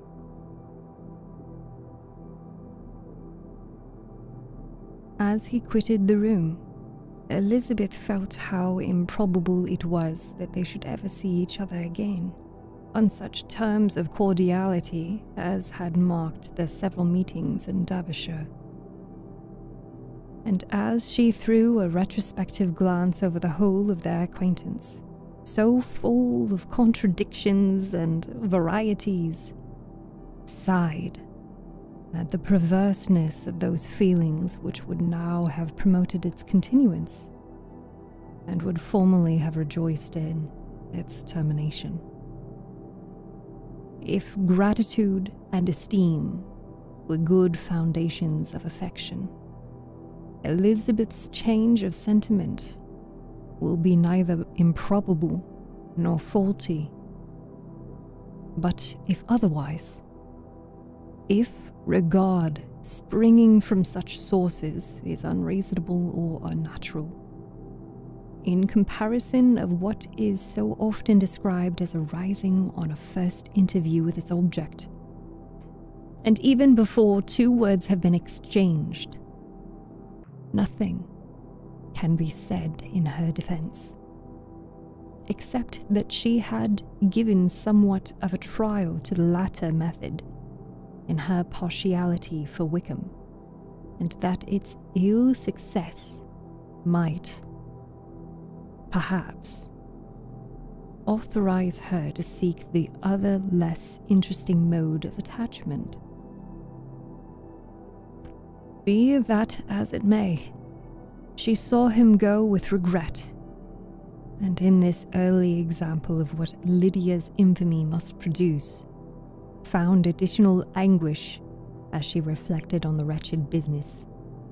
Never, since reading Jane's second letter, had she entered a hope of Wickham's meaning to marry her.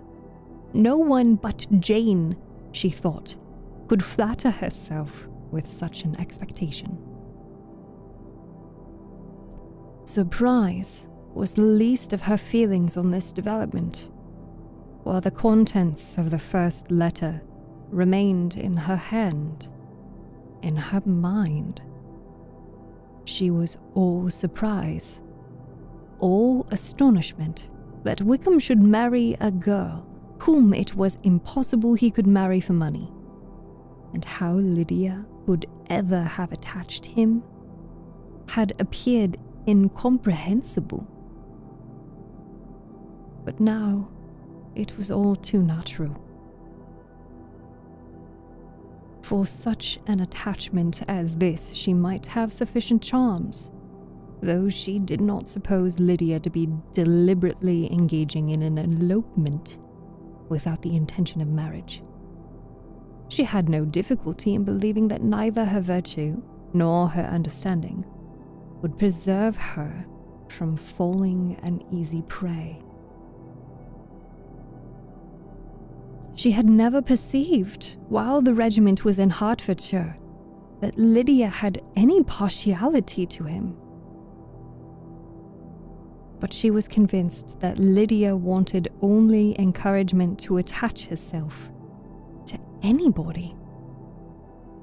Sometimes one officer, sometimes another, had been her favourite, as their attentions raised them in her opinion. Her affections had continually been fluctuating, but never without an object, the mischief of neglect and mistaken indulgence towards such a girl. Ah, how acutely did she now feel it! She was wild to be at home, to hear, to see, to be upon the spot, to share with Jane in the cares that must now fall wholly upon her.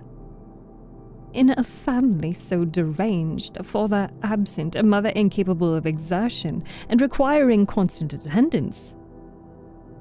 And though almost persuaded that nothing could be done for Lydia, her uncle's interference seemed of the utmost importance. Until he entered the room, her impatience was severe.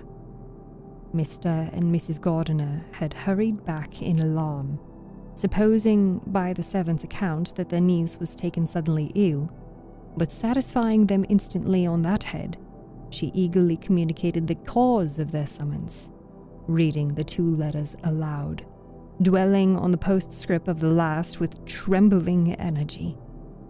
Though Lydia had never been a favourite with them, Mr. and Mrs. Gardiner could not but be deeply affected.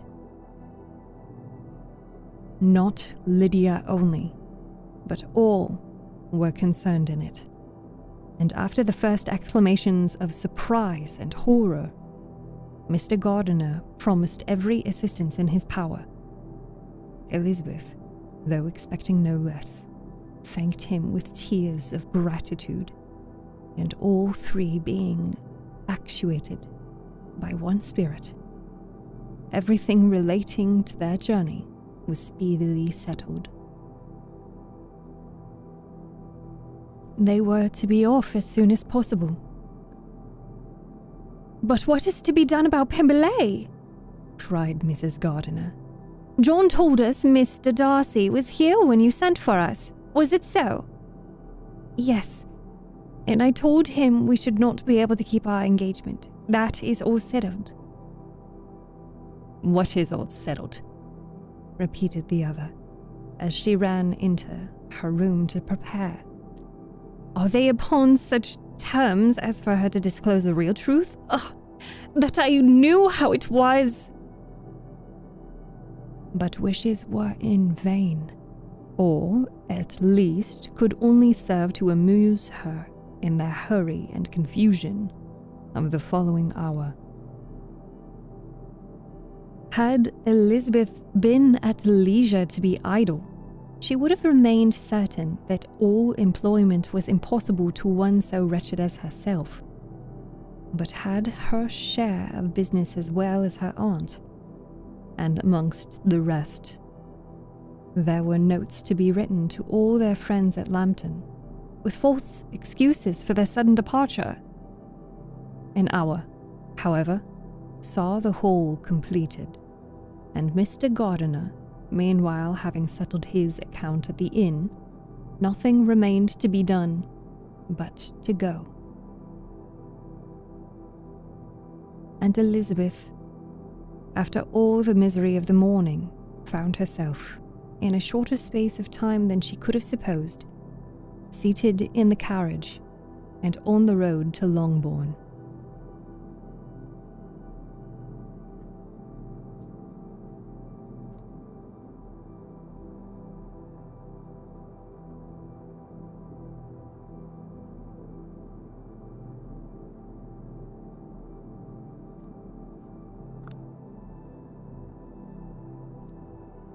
And that is the end of chapter 46. I hope you enjoyed that chapter as much as I did.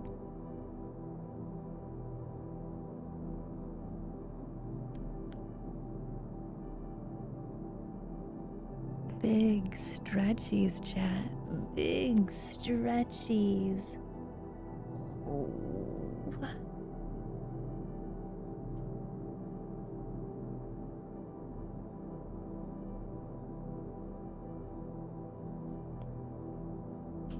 It's very hot in this room now.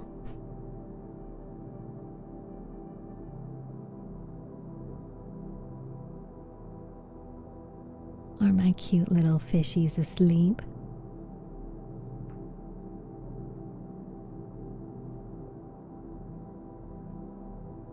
This is more relaxing than I thought. I'm happy that I could pleasantly surprise you.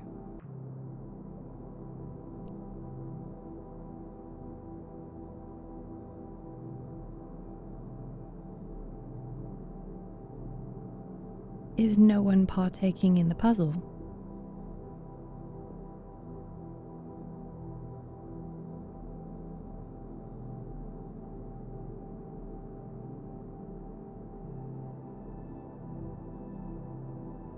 Hi, Blue Wolf.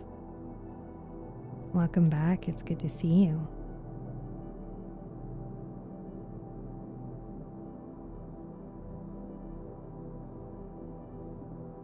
Puzzle? Yes, of course.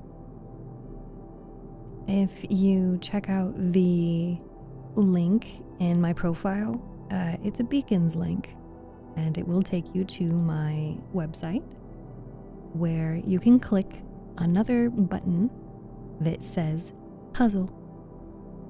And there you can join the community puzzle.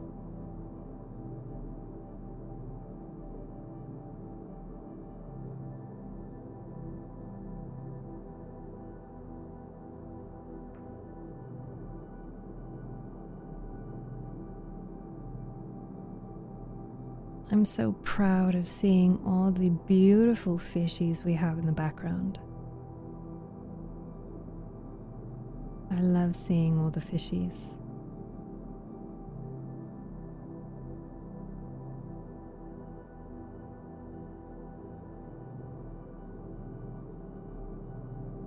Go!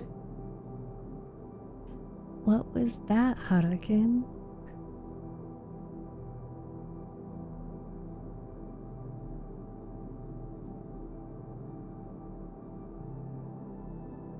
Oh goodness, I'm yawning a lot now. Well, to be fair, it is almost my bedtime. You guys want to guess what I'm gonna listen to go to sleep tonight? I'm gonna listen to some StephTsu live stream. Unfortunately, I can't watch my own VOD to increase my viewership. I can't do that. But it'd be cool.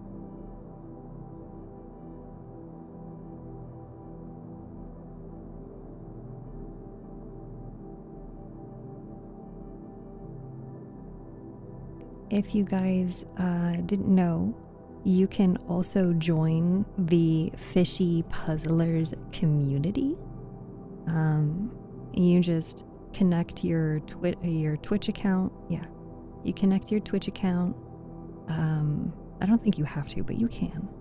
I'll just listen to your heavenly voice with Riz. Very, very Rizzy of you. Very Rizzler of you. You can connect your Twitch account if you would like, and you can solve puzzles. Now, if we have anybody that is a fan of fan art, if you draw fan art, or if you're interested in making fan art in one way or another of the stream, we can actually use artwork, custom artwork, for puzzles. So if somebody decides that they want to make fan art for the channel, I can add it to our collection of puzzles.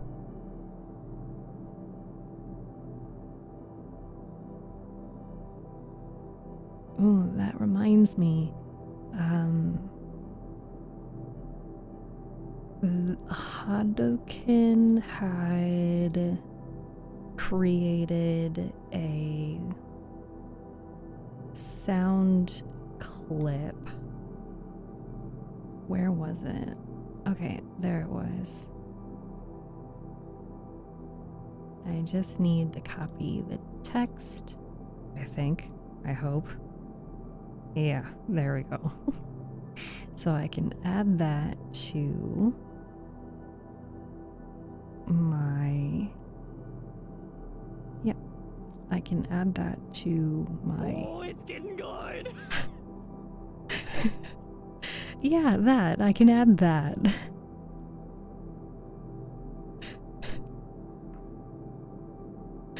Thank you, Harukin.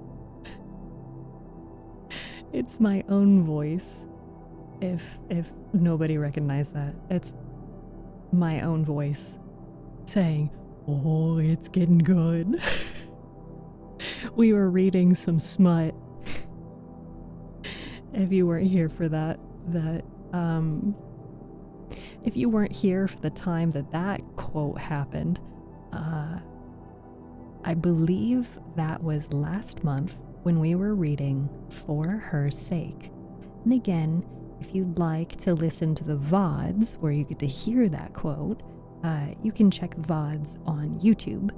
If you want the edited version without the funny haha, you can check that out on YouTube in the videos section. And let me turn the lights on. I gotta itchy my nose. Well, there's cat hair on my nose. How do cats even get down this far in the ocean? I don't know. Do you guys just want me to sit here and talk to myself? Because I will. I mean, I can also keep reading. If you have not joined the Discord server, I highly recommend you join the Discord server because you'll get notified whenever I have announcements to make.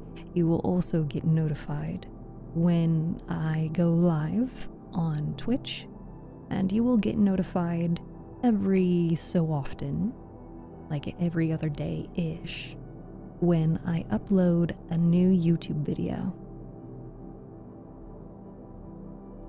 We do also have a subscribers only Discord channel if you are subscribed on Twitch. And this is new. We have officially unlocked memberships and supers on YouTube.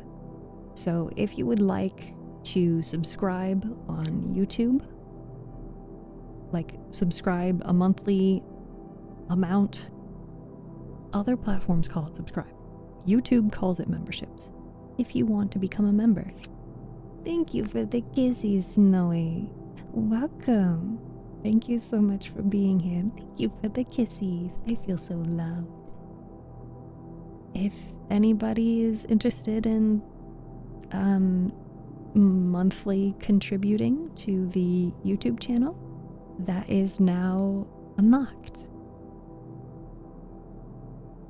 We are trying to reach 1,000 subscribers on YouTube, which is the equivalent of following. So, if you have not yet followed on YouTube, I highly encourage you join. We are currently at 837 subscribers. We need 163 subscribers left. Only 163 people? Yeah. So if everybody subscribed, we'd be able to get ad revenue on videos, shorts, and live streams. Hi, welcome. Thank you for joining in TikTok chat. Did I mess up? Oh my god, I messed up Twitch chat.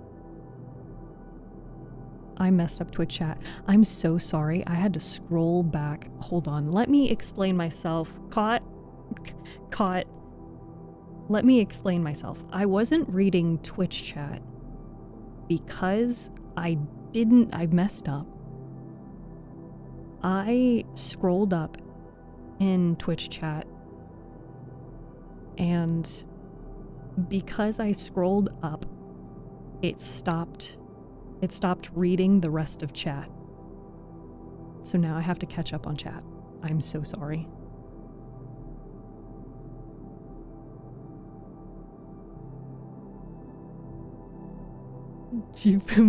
Chapter 47:6. Beauty sleep is calling my name. I hope so. I could use it. I did the first 2 corners. Oh, best. I mean, you tried your best. Road to 900? No, we're on the road to 1,000. We're gonna be there. You're gonna listen to yourself to fall asleep? Yeah. I've done it in the past. I've listened, so my favorite book is Keturah in Lord Death, and so sometimes I listen to my own narration of it, and I fall asleep before I even finish the video. It's great. I love it. I'm so proud of myself. Custom artwork for puzzles, yes. So someone can literally hide the puzzle pieces in which my hair buns specifically. I found others. If it's cool, I pull them as blurbs. Yes, I was actually going to ask Harukin, if you have, I don't want to ask you to do something that you don't want to do, so you tell me if you don't want to do it. It would be super awesome and helpful and really cool, and I would be very grateful, and I would thank you many times if you could go back into some of my older Twitch clips.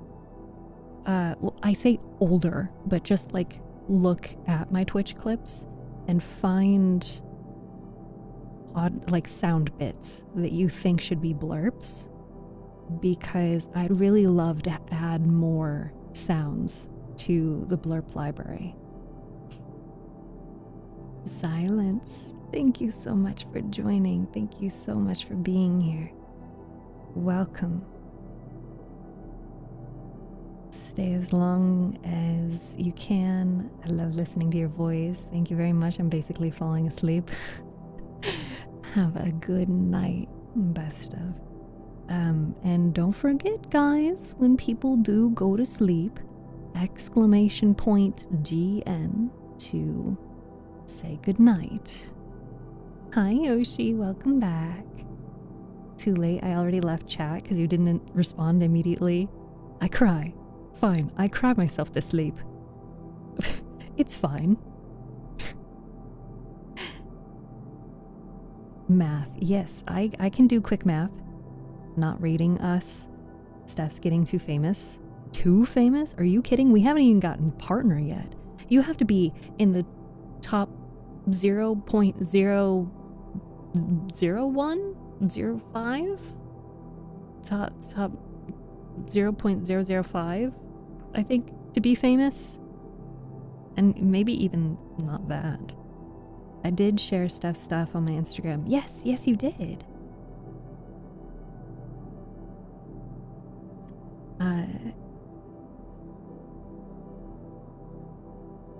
I'm cool with it. Gets a chuckle out of me. Older clips.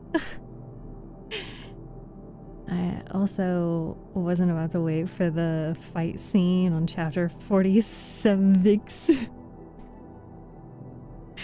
Okay, come on, man. Alright, I just read chapter 46, and upcoming is chapter 47. We are 72% of the way through the book, and normally I would love to push myself to stream longer hours, longer time. However, I have a 9 p.m. bedtime, and I have not been sleeping well lately, so I must adhere to my 9 p.m. bedtime. But tomorrow, I may be online before 3 p.m. and for certain circumstances. Wait. Today is Thursday. Tomorrow is Friday. Tomorrow, I will be live at 6 p.m. Thumbs up. Thumbs up. I'm confused. Don't worry about me. I'm just confused. Tomorrow is Friday. And on Friday, I stream at 6 p.m. Depending on how the day goes, I may stream earlier, I may stream later, but, not likely, but Saturday, yeah, there we go, Saturday, I may stream before 3 p.m. and I may stream longer than 2 hours.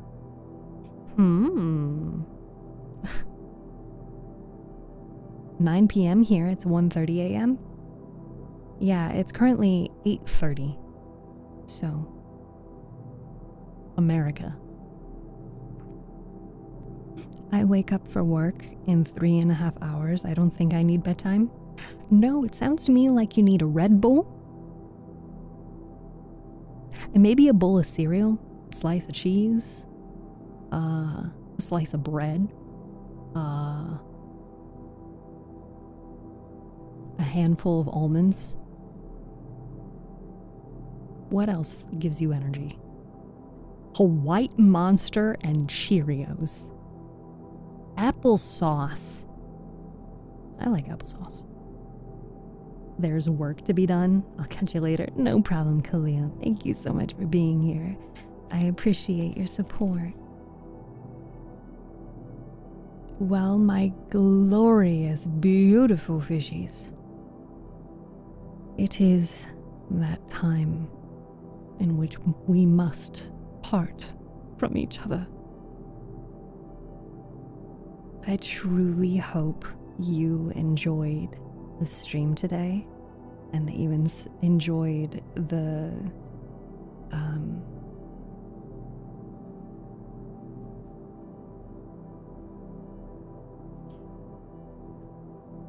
the reading and that you had fun.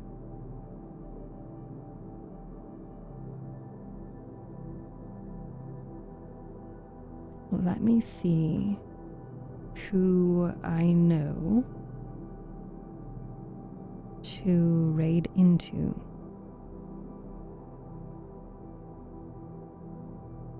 Y'all weren't, you guys were really just gonna let me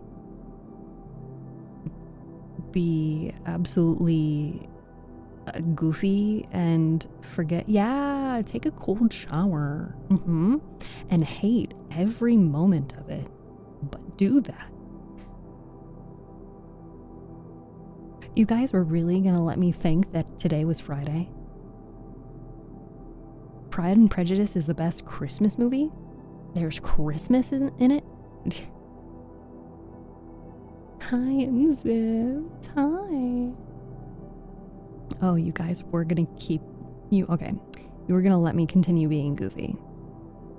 I appreciate that. You guys aren't gonna prevent me from being mean, you know? I appreciate that. That is very kind of you. But also, I was here thinking that it was Friday. It's not very helpful, man. That's not very helpful. Okay. I have someone that we haven't gotten to see in quite a while who is reading.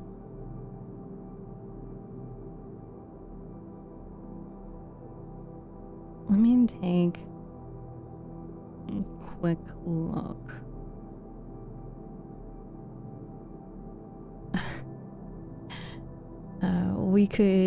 There's someone reading Yu-Gi-Oh fanfic. If you guys would like to listen to Yu-Gi-Oh fanfic, we can do that. There is also, I'm trying to find other people that are reading.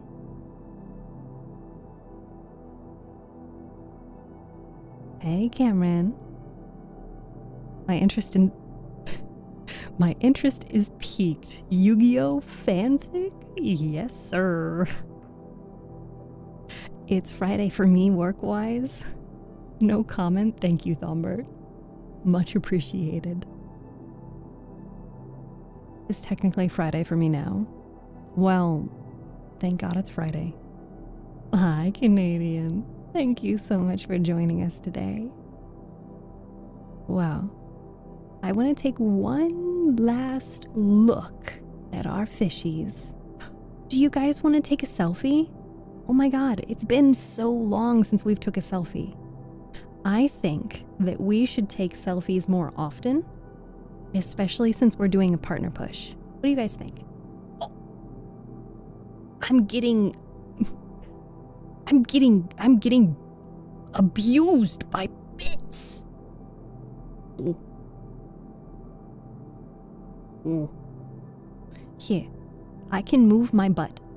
Let me move butt. You are. Where's she going? Where's she going?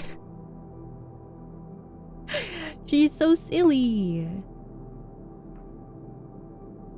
I gotta be over this way and then down a little bit. Okay. You guys want to do a lights off or a lights on? Do not look at my legs. Thank you, my favorite catchphrase. What did I say? I don't know. I will do more than look at them. Suspicious. Oh, yes, sir. Hi, Cameron. Okay, are you guys ready for the selfie? Are we doing lights on or lights off? I don't know. Here, we gotta get everyone in the picture. All right? And I see those of you hiding behind me. All right? You gotta stop that. Now is not the time for hiding.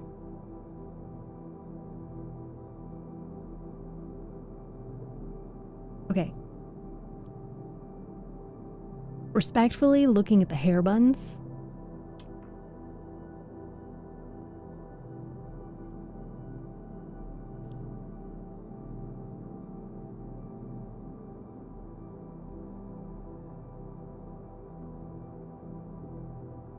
There we go. Gotta... What is wrong with you guys? Your butt blocks some fish?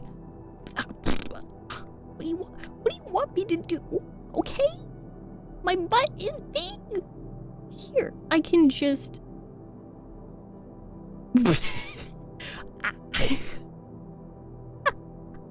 Oh no, my head's still...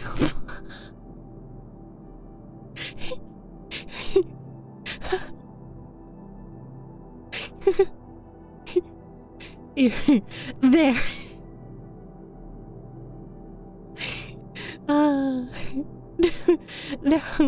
Now I'm back. Now I'm back here.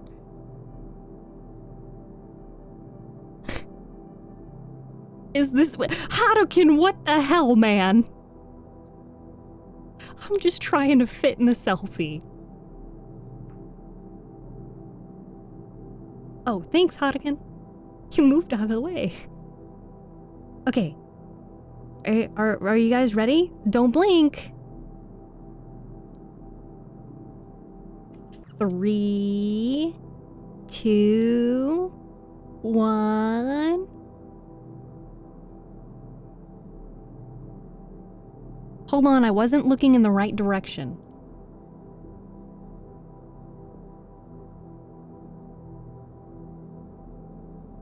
Three, 2, 1.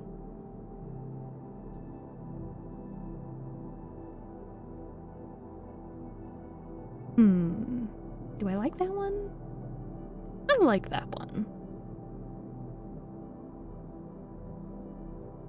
I like that one. I'm glad that I got that before the camera moved. What the hell? What the hell? You blinked. I really wish that I could make the fishies blink. Well, unfortunately for me, I don't have a back button. So my cheeks are just gonna be stuck here for the moment. Fish don't blink. No, I really would like to fix that so that you guys can blink, but alas, I can't. Not yet. So. No, please. Not the thighs. Not the thighs. Please give me the thighs. Anyway, I think I started a recording instead of a picture. I think that's called a clip. That was good timing. You got my bad side. Is it really your bad side if you still look kissable? Thank you for the kissies, Canadian. What are you guys using all of the sound bits for? My cheeks are stuck here. Yes, that is what you came back to. My cheeks are stuck here. Wow. All right. We are going to raid into someone who is reading and they are drunk, or they are doing a drinking stream, okay? They are celebrating 100 followers and reading Yu-Gi-Oh! Fanfic from 2011. So,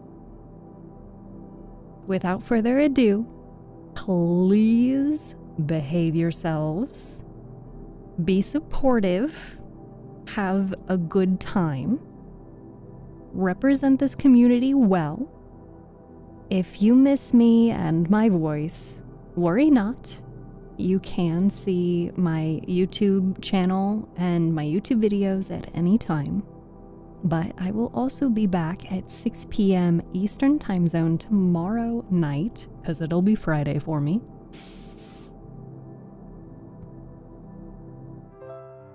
This is the part where we say our good nights, our goodbyes, and our see you tomorrows. If you are not already following on Twitch, I highly recommend that you hop on over and that you join the Discord using the link on Twitch.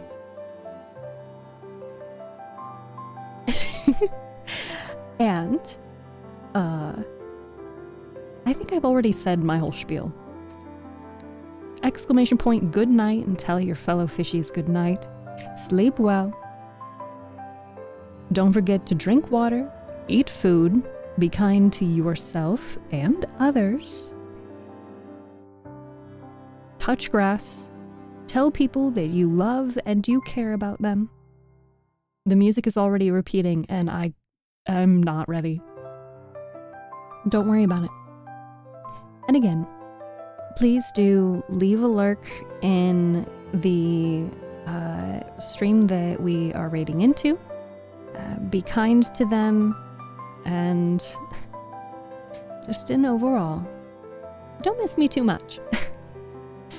I would also greatly appreciate if you could like, comment, and share any of my posts on either Twitter or Instagram or TikTok.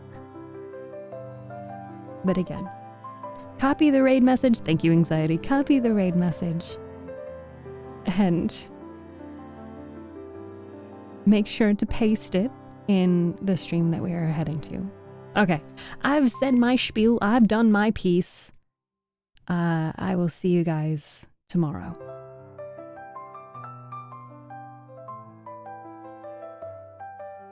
Thank you for the kisses.